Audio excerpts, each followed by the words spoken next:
उनकी कहानी हमें जैक से देखने को मिलती है, जो बर्फ की बड़ी बड़ी चट्टानों में सर्च कर रहा होता है। जैक की सर्च ग्लोबल वार्मिंग के ऊपर होती है, जहाँ पर उसके दो साथी उसके साथ होते हैं। जैक के वो बहुत ही पुराने साथी होते हैं। वहाँ पर वो सैंपल्स को कलेक्ट कर रहे होते हैं। थोड़ी देर के बाद अर्थक्वेक आता है, जिससे पूरी जमीन फट जाती है। वहाँ पर जैक और उसकी टीम उसकी जान बचाने की कोशिश करते हैं। वहाँ पर जैक को उस सैंपल की पड़ी होती है। वो उस सैंपल को उठाने के लिए उस तरफ चला जाता है और वापस आने की कोशिश करता है। वहाँ पर जैक बहुत ही मुश्किल से बचता है, उसके साथी उसे बचा लेते हैं। सीन यहाँ पर कट होता है। अब जैक एक प्रेस कॉन्फ्रेंस कर रहा होता है, जो कि न्यू दिल्ली में होती है। वहाँ पर ग्लोबल वार्मिंग अब स्टार्ट हो चुकी होती है। न्यू दिल्ली में बर्फ पड़ रही होती है, क्योंकि न्यू दिल्ली में बर्फ पड़ना एक बहुत ही अजीब सी बात नजर आ रही होती है। ग्लोबल वार्मिंग की वजह से वहाँ पर सब लोग बहुत ही ज्यादा एहतजाज कर रहे होते हैं और दूसरी तरफ जैक उनको समझाने की कोशिश कर रहा होता है। जहाँ पर सभी कंट्रीज के प्रेसिडेंट मौजूद होते हैं। वहाँ पर ग्लोबल वार्मिंग के बारे में जैक उन्हें बताता है। जहाँ पर कोई भी उसकी बात के ऊपर इतना बिलीव नहीं कर रहा होता है। वो सब लोगों को यही लग रहा होता है कि ये तो बस एक मौसम की तब्दीली की वजह से हो रहा है, ये ग्लोबल वार्मिंग नहीं हो सकती है। पर वहाँ पर कुछ लोग जैक की बात सुन रहे होते हैं।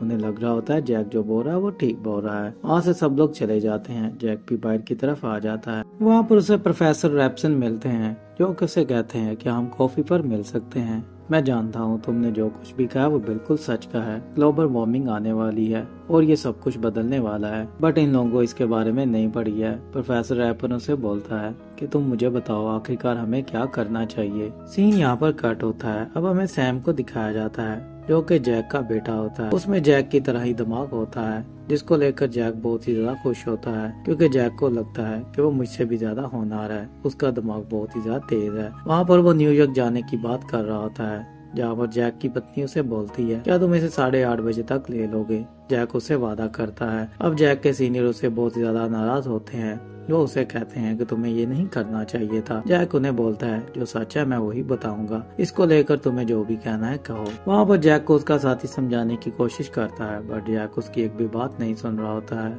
और वहाँ पर वो अपने बेटे को लेकर आने के लिए चला जाता है। यहाँ पर वो सैम से मिलता है और सैम को बताता है कि ये यहाँ पर सब कुछ हो रहा है, तुम बताओ तुम्हारा इसमें क्या कहना है। सैम उसे बताता है मैं इसके बारे में आपसे बाद में बात करूंगा। सैम लेट हो रहा होता है और अपनी न्यूयॉर्क की फ्लाइट में बैठ जाता है। सीन यहाँ पर कट होता है। अब हमें जापान में दिखाया जाता है कि ग्लोबल वार्मिंग शुरू हो चुकी है। यहाँ पर हमें बर्फ के ओले गिरते नजर आते हैं। बर्फ के पत्थर गिरना शुरू हो जाते हैं, जिससे बहुत सारे लोगों की मौत भी हमें होते हुए नजर आती है। अब हमें लॉस एंजल्स दिखाया जाता है, जहाँ पर बहुत ही ज्यादा तूफान आ जाता है। वहाँ पर बॉन्डर नजर आते हैं, जो बड़ी बड़ी बिल्डिंग्स को तबाह कर रहे होते हैं। ग्लोबल वार्मिंग शुरू हो चुकी होती है। अब जैक इस चीज को लेकर बहुत ज्यादा चिंतित हो रहा होता है। वहाँ पर बहुत सारे लोगों को उसकी बात के ऊपर बिलीव हो जाता है। अब जैक से वो पूछते हैं हमें क्या करना चाहिए। जैक उन्हें बोलता है मुझे नहीं पता है कि तुम लोगों को अब क्या करना चाहिए। इसके बारे में हमें पहले ही सोच लेना चाहिए था, बट अब हम कुछ भी नहीं कर सकते हैं। अब जो होगा वो होकर ही रहेगा, इसको हम चेंज नहीं कर सकते हैं। मौसम खुद ब खुद चेंज हो जाएगा। हमें सैम को दिखाया जाता है, जो न्यूयॉर्क में पहुंच चुका होता है। अब वहाँ पर भी एक बहुत बड़ा तूफान आ रहा होता है, जिसके बारे में जैक को पहले से ही पता होता है। वो अपने बेटे को बोलता है कि तुम्हें यहाँ से निकलना चाहिए, यहाँ पर एक बहुत बड़ा तूफान आने वाला है। वहाँ पर सैम को पहले से ही बता देता है। जैक उसे बोलता है कि आप जानते हैं मैं खुद को संभाल लूंगा, कल की पहली ट्रेन से ही मैं वापस आ जाऊंगा। यहाँ पर जैक अब कुछ भी नहीं बोलता है, बट जैक के टाइम से पहले ही वहाँ पर तूफान पहुँच जाता है। वहाँ पर एक बहुत बड़ा तूफान आता है, समुद्री तूफान आ जाता है। पूरी बिल्डिंग डूबना शुरू हो जाती है। सैम अपनी और अपनी गर्लफ्रेंड की जान बचाने की कोशिश कर रहा होता है। उसके साथ उसके साथी भी होते हैं और एक बिल्डिंग के अंदर जाकर वो छुप जाते हैं। यहाँ पर उस बिल्डिंग में पानी तो नहीं आता है, बट बाहर पानी ही पानी हमें नजर आता है। यहाँ पर बहुत बड़ी बड़ी शिपें हमें नजर आ जाती हैं। यहाँ पर ये सब कुछ देखकर सैम बहुत ही ज्यादा डर जाता है और अपने डैड से वो कॉल मिलाने की बात करता है। वहाँ पर एक नीचे फोन होता है, जिससे वो लैंडलाइन पर बात करने की कोशिश करता है और पानी के अंदर चला जाता है। अब पानी बहुत ही ज्यादा बढ़ना शुरू हो जाता है। जैक से सैम बात कर रहा होता है। सैम को वो बताता है कि यहाँ पर बहुत ही जल्दी बर्फ भी पड़ना शुरू हो जाएगी, जिससे यह पानी पूरी तरह बर्फ की चट्टान में बदल जाएगा। तुम जहाँ पर हो तुम्हें वहीं पर ही रहना होगा, मैं तुम्हें लेने के लिए आ जाऊंगा और ये मेरा वादा रहा। वहाँ पर सैम को बताता है कि तुम्हें कैसे जिंदा रहना है, तुम्हें वहीं पर ही रहना होगा और तुम्हें आग जलाकर रखनी होगी। जो कुछ भी तुम्हें जलाने के लिए मिले उसे जलाते रहो, बस खुद को वहाँ पर सेफ रखना। जहाँ पर तुम हो वहीं पर ही रहना। बस अगर तुम बाहर निकले तो ठंड से मर जाओगे, तुम एक सेकंड के लिए भी जिंदा नहीं रह पाओगे। और सब लोगों को समझाओ कि वो बाहर मत जाएं। वहाँ पर सैम अपने बाप की बात सुनता है और कॉल कट जाती है। सीन यहाँ पर कट होता है।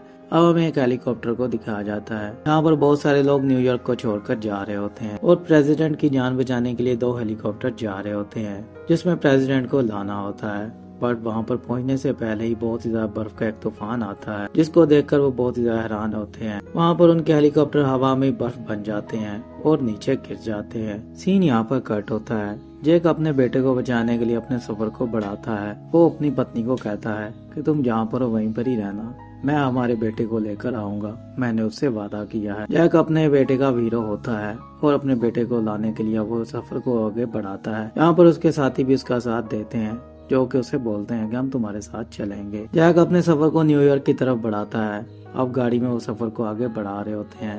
यहाँ पर एक बर्फ की चट्टान में जाकर वो लगते हैं। अपने सफर को आगे वो पैदल बढ़ाते हैं।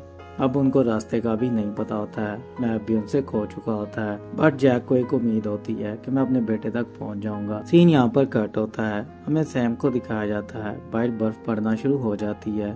सारा का सारा पानी बर्फ में चेंज हो जाता है और बर्फ की चट्टानें बहुत बड़ी होती हैं। जहाँ पर जैक अब अपने आप को बचाने के लिए अपने डैड की बात मान रहा होता है और एक कमरे के अंदर आग जलाकर बैठे होते हैं, जहाँ पर जैक के साथ उसके साथी भी होते हैं। सैम अपनी जान बचाने के लिए वही काम कर रहा होता है जिसके बारे में उसके डैड ने उसे बताया होता है। सीन यहाँ पर कट होता है। अब हमें जैक को दिखाया जाता है, जो कि अपने साथियों के साथ सफर बढ़ा रहा होता है। वहाँ पर उनके साथ एक इंसिडेंट हो जाता है और उनका साथी एक बिल्डिंग के अंदर गिर जाता है, जिसको बचाने के लिए वो पूरी कोशिश करते हैं, बट उसको वो बचा नहीं पाते हैं। फाइनली वो अपनी रस्सी को काट डालता है, क्योंकि वो जानता है उसके वजन से वो उसे नहीं ऊपर ला पाएंगे। अगर वो उसको ऊपर ना ला पाए तो वो दोनों नीचे गिर जाएंगे। वहाँ पर अपनी रस्सी को वो काट डालता है और नीचे गिरकर मर जाता है। जैक अपने सफर को आगे बढ़ाता है अपने एक साथी के साथ। बर्फ ज्यादा पड़ने की वजह से वहाँ पर उसका साथी भी बेहोश हो जाता है और वहाँ पर बर्फ का एक बहुत बड़ा तूफान फिर से आ जाता है। यहाँ पर जैक अपनी जान बचाने के लिए वहाँ से नीचे की तरफ कूदता है और अपने साथी को भी लेकर नीचे कूद जाता है, क्योंकि वो बर्फ का ऐसा तूफान होता है। अगर जैक थोड़ी देर के लिए भी बाहर आता तो वो जमकर वहीं पर ही मर जाता। वहाँ पर जैक अपने साथी को होश में लाने की कोशिश करता है। यहाँ पर उसके पास एक दिन गुजर चुका होता है। वो होश में आता है। जैक उसे बोलता है कि मुझे आगे अपना सफर बढ़ाना होगा, तुम्हें यहाँ पर रुककर रेस्ट करनी होगी, बट उसका साथी उसकी बात नहीं मानता है और उसके साथ आगे बढ़ता है और वो थोड़े ही सफर के बाद मंजिल तक पहुँच जाते हैं, जहाँ पर सैम की लोकेशन वो ट्रेस करने की कोशिश करते हैं, बट वहाँ पर उन्हें कोई सिग्नल नहीं मिल रहा होता है। अब वो उस बिल्डिंग को ढूंढने की कोशिश करते हैं। फाइनली उस बिल्डिंग के पास वो खड़े होते हैं, जहाँ पर अब सैम अंदर होता है। वहाँ पर वो अंदर की तरफ जाते हैं और जाकर सैम को देखने की कोशिश करते हैं। सब लोग वहाँ पर मर चुके होते हैं, बट जैक को यकीन होता है कि मेरा बेटा नहीं मर सकता है। वो एक कमरे की तरफ देखता है जहाँ पर उसे लाइट नजर आ रही होती है। वो उस दरवाजे को खोलकर देखता है। यहाँ पर सैम और उसके साथी होते हैं, जिनको देखकर बहुत ही ज्यादा वो खुश होता है। सैम उसे बताता है कि मैंने आग को बंद नहीं होने दिया था। यहाँ पर जैक उसे बोलता है कि मैं जानता हूँ कि तुम मेरे बेटे हो, तुम अपनी जान बचाने के लिए सब कुछ कर सकते थे। यहाँ पर फ्रेंड अपने सैम बेटे को बचा लेता है। सीन यहाँ पर कट होता है। ग्लोबल वार्मिंग भी खत्म हो चुकी होती है। अब मौसम चेंज हो रहा होता है, जहाँ पर हेलीकॉप्टर आते हैं और जिंदा लोगों को बचा रहे होते हैं। बहुत सारे लोग बच चुके होते हैं जिनको बिल्डिंग से निकाल रहे होते हैं। ग्लोबल वार्मिंग भी खत्म हो चुकी होती है। अब स्पेस से नजर आता है कि मौसम चेंज हो चुका है और इस फिल्म की कहानी भी फ्रेंड यहीं पर ही खत्म हो जाती है। अगर आपको वीडियो अच्छी लगी हो तो लाइक कर दें, शेयर कर दें और मेरे चैनल को सब्सक्राइब करना तो बिल्कुल मत भूलें। फिल्म का नाम है द डे आफ्टर टुमारो। मिलता हूँ आपसे नेक्स्ट वीडियो।